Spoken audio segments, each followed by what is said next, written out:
respected judges, sir, and my dear friend. Very good. Very good. Myself, Aryan Farida. I studied in Standard 1. I am 6-year-old.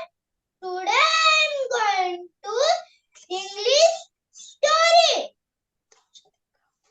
Frosty Crow. One hot day, a crow was very thirsty. He looked for water here and there, but could not find it. After a long time, he saw a pond, but there is very little water in it. The crow could not reach the water. He thought of a plan. He picked some pebbles one by one and dropped them into the pond. The water comes up into the top.